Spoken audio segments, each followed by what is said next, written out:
Hello ಎಲ್ಲರಿಗೂ ನಮಸ್ಕಾರ. Mobile game ಇರಲಿಲ್ಲದ ಒಂದು ಕಾಲದಲ್ಲಿ ನಮ್ಮ ಹಳ್ಳಿ ಆಟಗಳಲ್ಲಿ ಎಕ್ಸೈಟ್ಮೆಂಟ್ಗಳಿಗೇನು ಕಡಿಮೆ ಇರಲಿಲ್ಲ. ಇವತ್ತು ನಾನು ತೋರಿಸ್ತಿರೋ ಹಳ್ಳಿಗಳಲ್ಲಿ ಮನೆಯೊಳಗೆ ಕೂತು ಆಡುತ್ತಿದ್ದ ಒಂದು ಟ್ರೆಡಿಷನಲ್ ಆಟ ಚನ್ನೆಮಣೆ. ಹಾಗೆ ಇದಕ್ಕೆ ಅಲಿಗುಳಿ ಮನೆ ಅಂತಲೂ ಕರೀತಾರೆ. ಈ ಆಟನ ಹೇಗೆ ಆಡೋದಂತ ನೋಡೋಣ. ಈ ಆಟನ ಈ ರೀತಿ ಮರದ ಬೋರ್ಡ್ನ ಬಳಸ್ಕೊಂಡು ಆಡ್ತಾರೆ. ಮರದ ಬೋರ್ಡಲ್ಲಿ ಈ ರೀತಿ ಸಣ್ಣ ಸಣ್ಣ ಗುಂಡಿ ಇರುತ್ತದೆ. ಆ ಕಡೆ 7 ಗುಂಡಿ, ಹಾಗೆ ಈ ಕಡೆನೂ ಕೂಡ 7 ಗುಂಡಿ ಇರುತ್ತದೆ. ಅದರೊಳಗೆ ಹುಣಸೆ ಬೀಜ ಅಥವಾ ಕಲ್ಲುಗಳನ್ನು ಹಾಕಿ ಆಡ್ತಾರೆ. ನಾವಿವತ್ತು ಬೈನಿ ಮರದ ಬೀಜನ ಬಳಸ್ಕೊಂಡು ಆಡ್ತಿದ್ದೀವಿ. ಈ ಆಟನ ಶುರು ಮಾಡೋದಕ್ಕಿಂತ ಮೊದಲು ಬೋರ್ಡಿನ ಪ್ರತಿಯೊಂದು ಗುಂಡಿಯಲ್ಲಿ ಸಮ ಪ್ರಮಾಣದ ಕಾಳುಗಳನ್ನು ಹಾಕಬೇಕಾಗತ್ತೆ. ಪ್ರತಿ ಮನೆಗೂ 4 ಕಾಯಿನ ಹಾಕ್ತಿದ್ದೀವಿ. ಈ ಆಟನ ಇಬ್ಬರು ಮುಖಾಮುಖಿಯಾಗಿ ಕೂತು ಆಡುವಂಥ ಆಟ ಆಗಿದೆ. ತುಂಬ ಸುಲಭವಾಗಿ ಆಡ್ಬೋದು, ಹಾಗೆ ತುಂಬ ತಮಾಷೆಯಾಗಿ ಕೂಡ ಇರುತ್ತೆ. ಈಗ ಎಲ್ಲ ಮನೆಗೂ ಕಾಳುಗಳನ್ನು ತುಂಬಿಸ್ಕೊಂಡಾಗಿದೆ. ಈಗ ಶುರು ಮಾಡುವ ಆಟನ. ಮೊದಲಿಗೆ ಒಬ್ಬರು ಶುರು ಮಾಡಬೇಕಾಗತ್ತೆ. ಮೊದಲಿಗೆ ಒಂದು ಮನೆಯಿಂದ ಕಾಯಿನ ತಗೊಂಡು ಎಲ್ಲ ಮನೆಗೆ ಹಾಕ್ತಾ ಬರಬೇಕಾಗತ್ತೆ. ನಂತರ ಹಾಗೆ ಇದೇ ರೀತಿ ಕಂಟಿನ್ಯೂ ಮಾಡಬೇಕಾಗತ್ತೆ ಆಟನ. ಹಿಂದಿನ ಕಾಲದಲ್ಲಿ ಮೊಬೈಲ್ ಇರಲಿಲ್ಲ. ಟೈಮ್ ಇರುವಾಗ ಮನೆಯವರೆಲ್ಲ ಒಟ್ಟಿಗೆ ಕೂತು ಆಡ್ತಾ ಇದ್ರು. ಹಾಗೆ ಆ ಸಮಯದಲ್ಲಿ TV ಕೂಡ ಇರಲಿಲ್ಲ. ಆದರೆ ಫ್ಯಾಮಿಲಿ ಬಾಂಡಿಂಗ್ ತುಂಬಾ ಸ್ಟ್ರಾಂಗ್ ಇತ್ತು. ಒಂದು ಬೋರ್ಡ್ ಸುತ್ತ ಕೂತು ಗಂಟೆಗಟ್ಟಲೆ ಕಾಲ ಆಡ್ತಾ ಇದ್ರು. ಈಗ ಒಬ್ಬರ ಆಟ ಮುಗಿದಿದೆ. ಇಲ್ಲಿ ಒಂದು ಗುಂಡಿ ಖಾಲಿ ಇದ್ದು ನೆಕ್ಸ್ಟ್ ಇರುವಂಥ ಕಾಯಿನ ಅವರು ತಗೊಂಡಿದ್ದಾರೆ. ಈ ರೀತಿ ಒಂದು ಗುಂಡಿ ಖಾಲಿ ಇದ್ದು ಮತ್ತೆ ಎಷ್ಟು ಸಿಗುತ್ತೋ ಆ ಕಾಳುಗಳು ಅವರದಾಗುತ್ತೆ. ನಂತರ ಇನ್ನೊಬ್ಬರು ಆಟನ ಶುರು ಮಾಡ್ತಿದ್ದಾರೆ. ಈ ರೀತಿ ಅವರು ಕೂಡ ಕಾಯಿನ ಆಡಿಸ್ಬೇಕಾಗತ್ತೆ. ಎಲ್ಲ ಮನೆಗೂ ಇದೇ ರೀತಿ ಕಾಯಿನ ಹಾಕಿ ಮುಂದುವರಿಸಬೇಕು.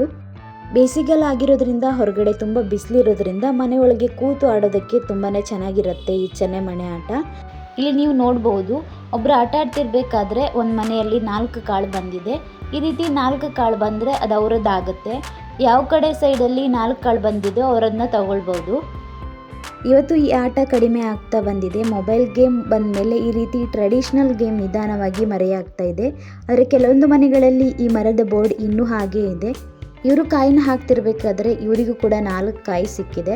ಅವರು ಕೂಡ ತಗೊಂಡಿದ್ದಾರೆ. ನಂತರ ಆಟನ ಕಂಟಿನ್ಯೂ ಮಾಡಿದ್ದಾರೆ. ಹೀಗೆ ಆಡ್ತಾ ಆಡ್ತಾ ಈ ಮನೆಗಳಲ್ಲಿರುವ ಕಾಯಿಗಳೆಲ್ಲ ಖಾಲಿ ಆಗಬೇಕು. ಅಲ್ಲಿ ತನಕ ಆಡಬೇಕಾಗತ್ತೆ. ಕೊನೆಯದಾಗಿ ಹೆಚ್ಚಾಗಿ ಕಾಯಿ ಯಾರ ಹತ್ರ ಇರುತ್ತೋ ಅವ್ರು ವಿನ್ ಅಂತ ಆಗುತ್ತೆ.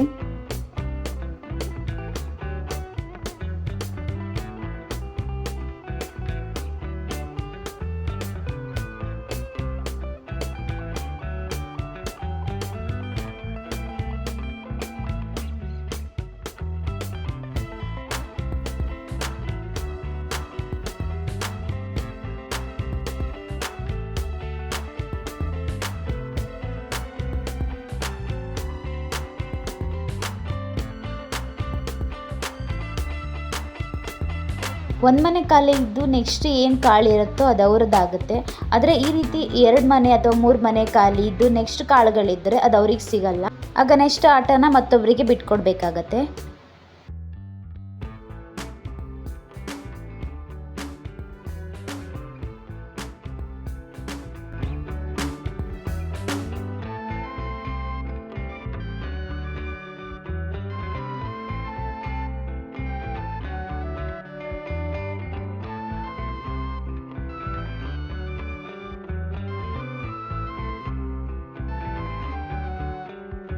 ಮೊಬೈಲ್ ಬಳಕೆ ಇಲ್ಲದ ಕಾಲದಲ್ಲಿ ಇದೊಂದು ಒಳ್ಳೆ ಟ್ರೆಡಿಷ್ನಲ್ ಇಂಡೋರ್ ಗೇಮ್ ಆಗಿತ್ತು.